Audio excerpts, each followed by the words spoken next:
Go ahead, Mallory. Thank you, Lori. Good morning, everyone. My name is Mallory Bishop. I'm the municipal clerk for Desert et al. I'd like to welcome everyone to the inaugural meeting of the 2022 to 2026 term of council. And it gives me great pleasure to congratulate and introduce our council-elect. So I'm going to introduce everyone now. So we have Mayor Murray Ferry, Deputy Mayor Walt McKechnie, Councillor Pat Casey for Ward 1, Councillor Nancy Wood Roberts for Ward 2, Councillor Tammy Donaldson for Ward 3, Councillor Carm Sawyer for Ward 4, and Councillor Barry Boyce for Ward 5. And on behalf of myself and staff, we look forward to working with all of you for the next 4 years. I'm going to invite Pastor Bev Hicks to provide the invocation. So he's going to come up to the front.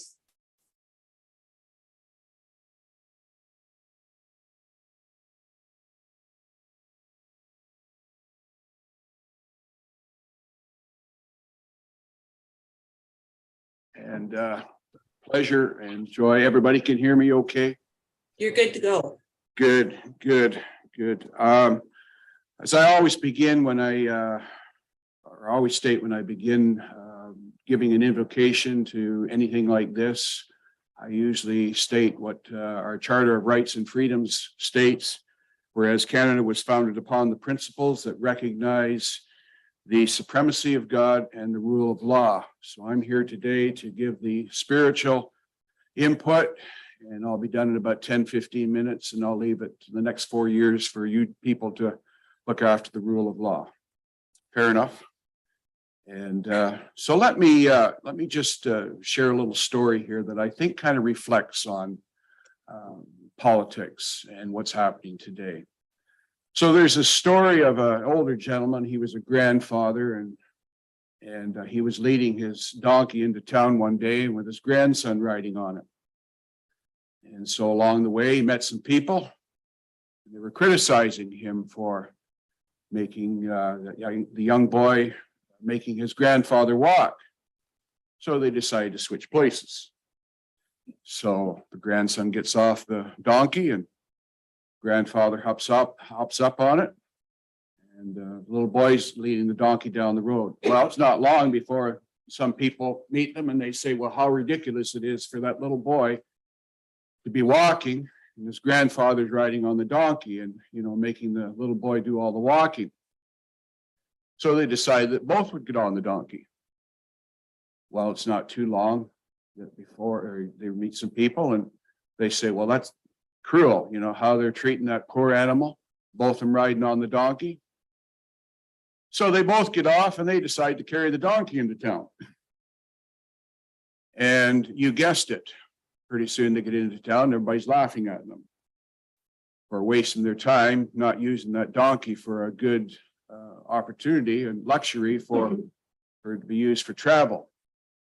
So the moral of the story is who's the real donkey here? Is it the grandson, grandfather, the donkey itself, or the people who criticize?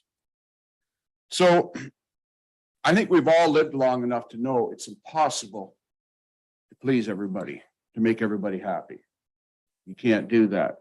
And, you can't walk the middle of the road. I find that when I walk the middle of the road, I find yellow lines and roadkill.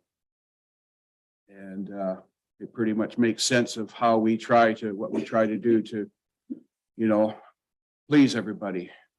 Murray, I'll never forget a statement you told me when I first moved up here, and I've used this good advice. He says, if everybody's happy, you must be doing something wrong. And so criticism is a part of life. It's how we handle the criticism that's important for our integrity. But remember that not all criticism is bad, and some is good for us.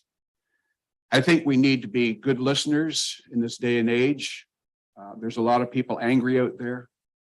There's a lot of people that are losing their trust in authorities. There's a lot of people that are very confused out there. And I think it's important that we as leaders express our integrity, have good integrity, honesty, and try to express ourselves that we are people that we are those that people can trust in. I believe you have a good, healthy council here. You have some first-time members, believe three of you here, along with some seasoned and mature people on council. And I think that's, the challenge maybe of listening to each other, the first timers of coming in with some fresh ideas, and with the ones that who have been here for quite a while, with the wisdom and experience to kind of steer them. It kind of reminds me of when the settlers first came here. They would either get it when they had a team of oxen or a team of horses. They would team the young one up with the older one. The young one would have all the strength and get up to go. And meanwhile, the older ox or horse or seasoned one would be the one to kind of pace them out. To just kind of put that into perspective. You have some good, fresh ideas here, along with some wisdom and experience. I don't need to tell you that there's going to be some challenges in the next 4 years. I'm sure you're aware of that. As a pastor, I see that because of people's attitudes, and they're angry. We're living in a new day and age. I think that maybe sometimes as a pastor, I have to come up with more creative ideas and how to approach things. I have to learn to be a good listener and yet not be swayed away from what's really important for the people. Know that God's wisdom and grace is always available. And it's helped to make this nation what it is today, along with this municipality. I've been up here for 15 years now, moved back. I was born and raised up here. And it's been a joy. It's been a good decision moving back into this area. I hope all the best for you. May it be a good and prosperous, successful 4 years. And I hope that you're all proud of your accomplishment 4 years down the road. At this point, I'm just going to invite everybody, if they would, to pray with me while I just pray God's blessing, direction, and guidance for you all over the next 4 years. God in heaven, I come before your throne on behalf of the members of this council today. May your wisdom and strength rest upon them. May they serve with integrity, honesty, and be trustworthy. May they work and strive together in unity. I pray your blessing upon their homes and families, that they be safe and peaceful homes.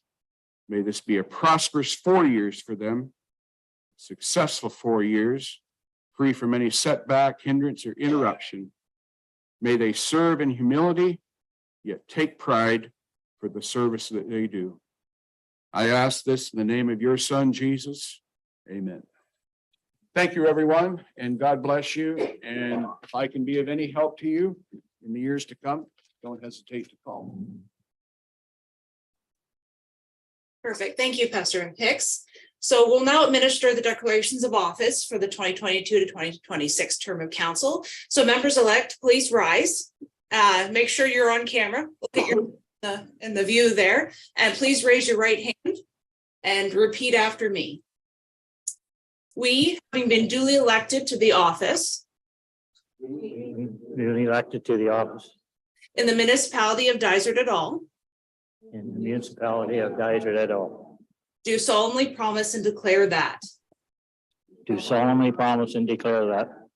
we will truly, faithfully, and impartially exercise this office to the best of our knowledge and ability. We have not received and will not receive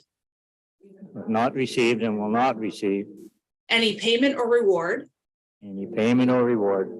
or promise thereof for the exercise of this office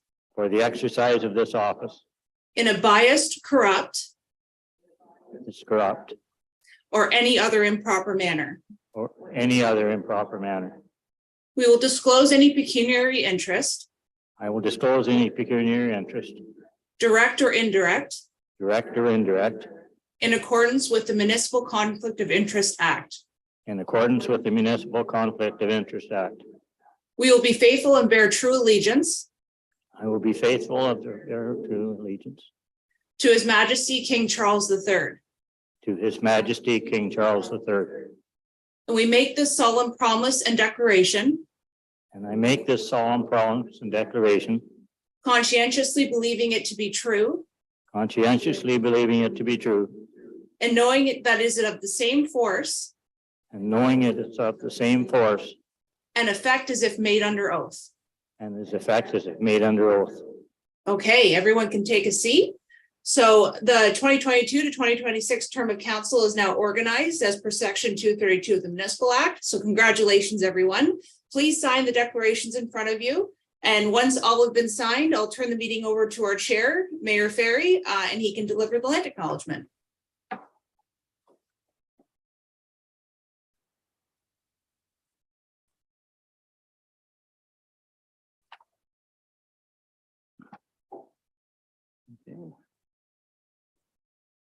Well, first, I'd like to welcome everyone, and especially the newly elected members of council, and I will have a few words to say a little later. I'd like to do the land acknowledgement now, if that's acceptable, something we do prior to every meeting. We respectively acknowledge the Dysart et al. Is located on the Treaty 20 Mishi-Saglig territory and in the territorial district territory of the Mishi-Sagig and Chippewa Nations, collectively known as the Williams Treaty First Nations, which include Curve Lake, Hiawatha, Alderville, Scugog Island, Rama, Bolshell, and Georgiana Island First Nations. These ancestral homelands are more than a place where the Anishinaabe hunted, fished, gathered, and grew their food long before the settlers' arrival. Indigenous people cared for these lands and waters and have welcomed us as their guest. We pay them respect by ensuring we continue to recognize their ongoing connection to the area and by supporting the health and integrity of the lands and community for generations to come. I hope I didn't pronounce too many of those names wrong. But anyway, we got through it. So I just like to open with a few very short address. This council's got its plate full. Doesn't matter where you look, we've got trouble inquiring or about getting staff shortages all the time. We have many projects and big projects that are started but not finalized. We desperately need recreation facilities. We've got a huge issue with healthcare that it really isn't our mandate. And of course, the bigger one everyone's talking about is housing, which I think the housing will get solved. I'm confident of that. But the health issues is, I continue to say that it's a growing community. And if you don't have health care, it's pretty hard to attract people here. And I guess the other thing that we need to do is get a vision. I think that's one of the things that in hindsight that I wish I'd have been a little stronger on, is getting a vision of where we want to be in 20 years. What kind of a community do we really want? We need to get our head around that. Do we want to have something that's similar to what's here now, or do we want to have all big box stores? And I think, and I've always felt this way, and I hope council does too, that the town of Halliburton is the focal point of this municipality. And when people come here and the town doesn't look good,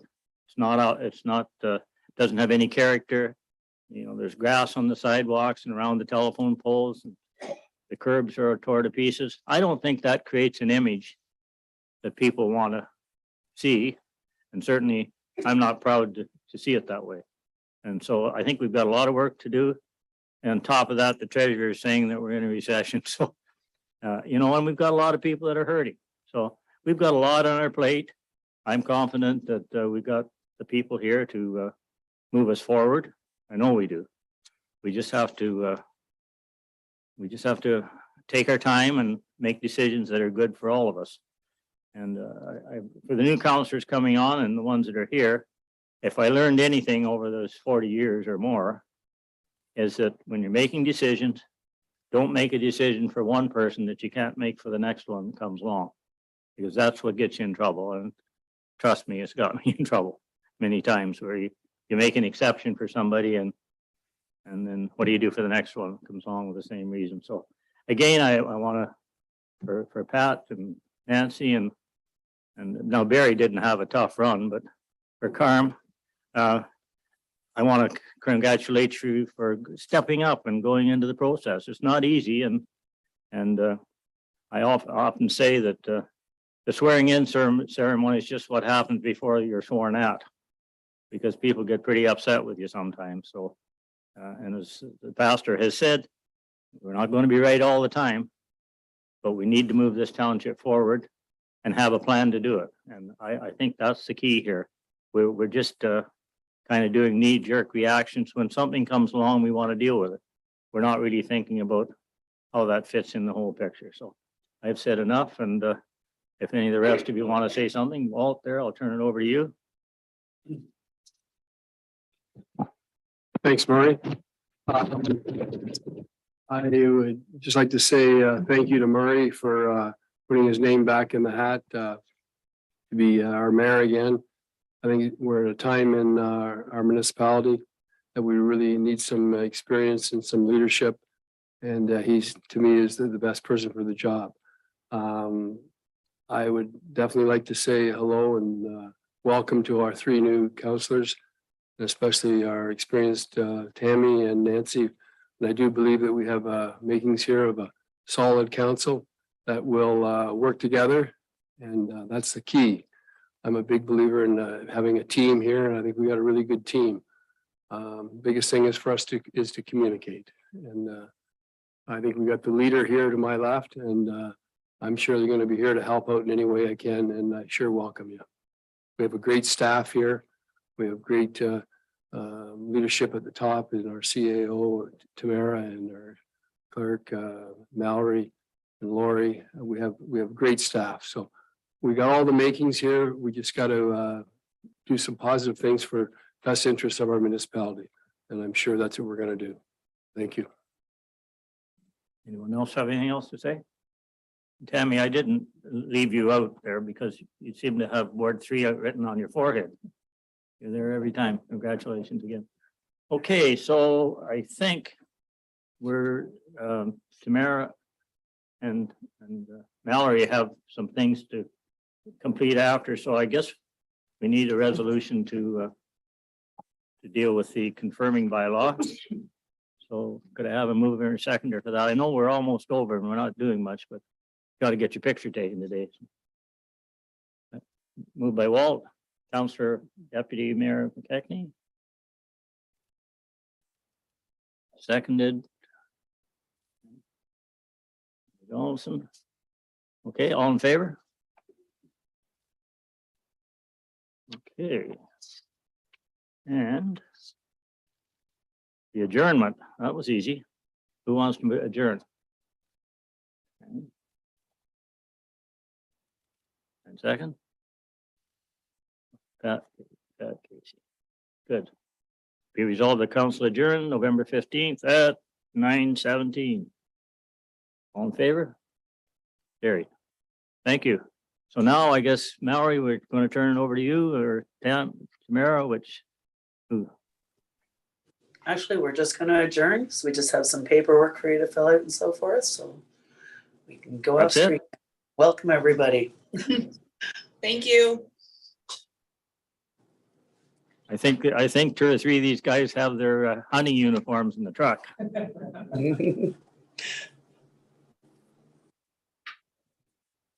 Okay.